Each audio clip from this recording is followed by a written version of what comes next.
On Tuesday, Newton photographer Ellen Foust held an opening reception of her art exhibit, Looking Back/Looking Forward at NewTV.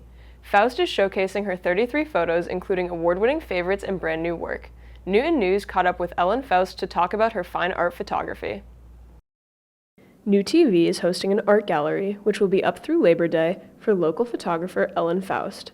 Ellen shares a bit about how she got into photography and how long she's been doing it. I started photography when I was 8 years old.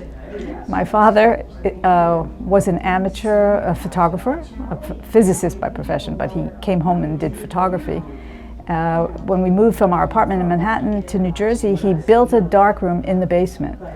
I was 7 years old then, so I grew up with film hanging like spaghetti from the ceiling, and my job was to hold the tongs as we moved the pictures from one solution to the next. And I forget how old I was when he gave me my first camera, but it was slide film, and it was half frame, I remember. So for a roll of 36 pictures, I had 72. So I've been doing photography for many decades. She makes note of the different types of photography she's done and mentions her current favorite locations to take photos. Over the years, I've done a variety of things. I think what's been consistent is shadows and reflections and geometric shapes overall.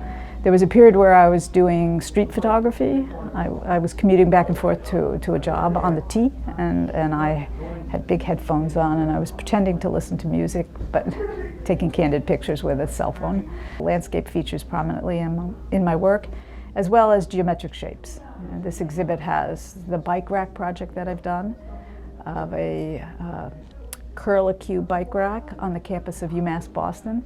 And I photographed it at all times of day, from different angles, in all kinds of weather, over multiple years, and took I think about 3,000 pictures of it. My best ones are in this show. Yeah, in Bolo's Pond I have about 90,000 pictures since 2018. Ellen teaches photography as well, and she reflects on some of the differences between photographing with a camera versus an iPhone. I teach iPhone photography in particular, and I teach it at Brandeis Osher Lifelong Learning Institute. That's the Bali program on Brandeis campus, as well as on Zoom. I teach also at Lexington Arts and Crafts, aka LexArt, and I have a lot of private clients also. All iPhone at the moment. It's actually a different medium. The iPhone camera is a computer camera. It's not like a Nikon camera or a Sony camera or mirrorless or the kind of camera, big camera that people are used to. It's all done with mathematics.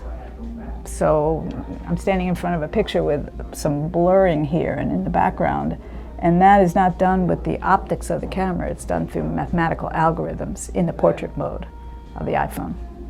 She discusses what she likes about photography and what her typical process is like for capturing her photos.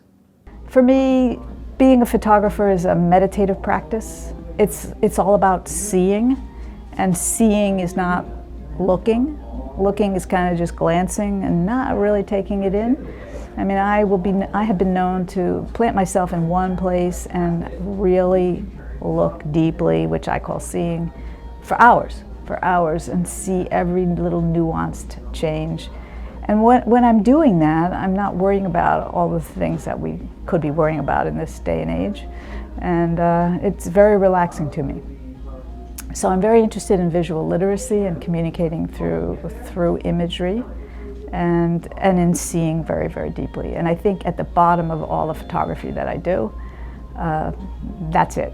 That's kind of the theme that I think is in every picture I take. The gallery will be open to the public Monday through Thursday, 10 a.m. to 6 p.m. through the end of the summer. You can also stop by on Saturdays, July 12th and August 2nd during these hours. Gina Dacey, Newton News, Newton Highlands.